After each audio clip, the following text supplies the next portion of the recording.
The rewritten story maintaining the plot, setting, and tone as requested is ready. Here it is. I was already late for the biggest interview of my career when I sprinted out to my truck, yanked the door shut, and felt my tie flap wildly behind me like a battle flag. My adrenaline surged as I shoved the truck into reverse, glancing instinctively over my shoulder only to slam on the brakes, my stomach dropping. Overnight, someone had built a brand new, 6-foot wooden fence across my driveway. Not a construction site barricade or a coming soon notice. No. This was a bolted, reinforced wooden wall stretching from one side of the sidewalk to the other, like the universe itself had just given me the middle finger. And there she stood beside it, arms crossed, sipping iced tea as if she were the villain in a southern soap opera. Melody Thompson, self-declared queen of the Maple Grove HOA. "You're going to need to start parking elsewhere," she said without blinking, tilting her head just enough to make it feel like an order rather than a suggestion. "Your driveway violates community symmetry." I gripped the steering wheel so tight my knuckles went pale. My jaw clenched as I stepped out of the truck, the crunch of my boots on the gravel sounding like gunfire in the quiet morning. There was no mistaking if this wasn't a mistake. It wasn't a misunderstanding. It was deliberate. The fence was new, fresh wood still smelling of stain. Clearly installed by professionals. Clearly expensive. Melody stood there, perfectly composed in tan slacks and a pressed floral blouse, those oversized sunglasses perched on her nose like a crown. "You're welcome, by the way," she added, waving a hand at the fence like she was unveiling a sculpture. "This is the kind of order Maple Grove deserves." The HOA board voted unanimously. "Your driveway encroaches on HOA-maintained land. This is simply corrective action." I nearly laughed. Nearly. But I remembered I'd already postponed this interview twice. And if I didn't make it today, the opportunity would be gone. Instead of shouting, I turned back toward my truck, mind racing. I was literally trapped in my own home. Melody watched me from behind the fence, radiating smugness, fully convinced of her power. What she didn't know was that my property technically wasn't part of the HOA. My house bordered their development, sure, but my driveway was carved from a private parcel that I fully owned. I was a civil engineer. I had the original plat map, the topographical surveys, aerial overlaced whole catalog of proof. But logic wouldn't matter right now. Melody had decided she was right. And for now, that made her dangerous. I called the zoning office immediately. They were polite but slow, promising to send someone out to look into it within 2 weeks. 2 weeks? I could lose my entire career trajectory in 2 days, let alone 14. So, I parked on the street, sprinted to the interview, tie wrinkled, sweat clinging to my back, but still managed to win a callback. And as I smiled and shook hands, the only thing I could picture was Melody's smug face. That night, flashlight in hand, I walked the property line like a general inspecting the battlefield. My home sat on 3 separate deeded parcels, one for the house, one long strip running along the eastern edge, and a narrow wedge the old farmers had once used for equipment storage. When I bought the property, I'd done my homework. But Melody clearly hadn't. The Maple Grove HOA had been built on speculation parcels stitched together by a developer who assumed all the land around the subdivision would eventually be snapped up by the association. But it hadn't. Some of it, including the very slice Melody's house sat on, had been leased from a holding company. A holding company that folded during the market crash. And guess who bought up those abandoned parcels for pennies at auction, planning to sit on them until the market bounced back? Me. I dug out the files that night. There it was, parcel 137B, a narrow triangle of land stretching right under Melody's living room and out toward my backyard. The very foundation of her precious home sat squarely on my property. I didn't mention it the next morning. Instead, I let her wave her HOA notices in my face. I smiled and nodded like a man without a plan. But inside, the gears were turning. She wanted to play with fences? Fine. I was about to play Monopoly with her house as the prize piece. I called my attorney, Thomas Rayner, a sharp real estate lawyer I'd worked with on past projects. "Wait, are you telling me her house is built on land you own?" Tom asked, stunned. "Not just the house," I replied. "Her koi pond. Her patio. The whole east-facing wall." Tom's excitement grew as I laid out the easement violations and the blocked access to my own driveway. "Document everything," he instructed. "Photos. Videos. Drone shots if you can." I wasted no time. With my drone hovering above the property, I mapped every inch. The overlay was damning.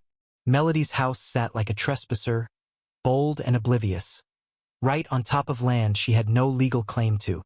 I filed the updated ownership confirmation with the county and requested a zoning inspection not on my property, on hers. Within a week, the inspector confirmed everything I already knew. No proper permits, no updated surveys, and worst of all for her, no final occupancy approval. While Melody kept firing off HOA violations at me, owned for mailbox font, another for the color of my birdbath, I quietly built a file that could sink a ship. The next move was mine. Instead of filing eviction papers, I listed the land for sale. Boldly. Publicly. With drone footage and zoning details that made it clear to any potential buyer that Melody's home wasn't just adjacent, it was illegally parked right in the middle of prime real estate. Buyers came fast. Developers. Contractors. Even a tech startup looking for space to build a renewable energy demonstration project. And while Melody continued her HOA crusade, hosting emergency meetings and handing out dramatic flyers warning neighbors about my hostile annexation attempts, she had no clue she was about to lose everything. But the final nail in her coffin came from an unexpected place. An anonymous email, signed only concerned board member, tipped me off. Check the city archives.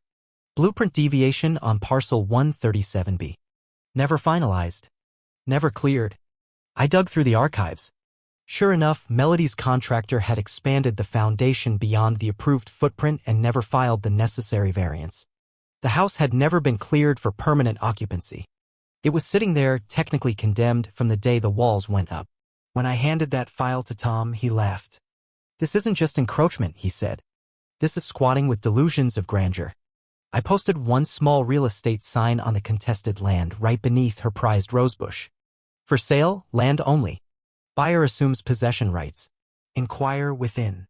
Melody saw it while pruning her flowers. Her scream echoed down the block. She marched across the street, red-faced, shoving the sign at me like it was a weapon. "This is harassment. I'm calling the sheriff." "Call whoever you like," I replied calmly. "It's my land. I'm simply advertising it." For the first time, she hesitated. Her confidence cracked. But I wasn't done. The developers moved quickly. They made a formal offer and submitted zoning plans to the city. Melody's house was now the obstacle to their green infrastructure project. They sent her polite but firm notices, asking to discuss her non-permitted structural encroachment. She ignored the first letter. Then the second.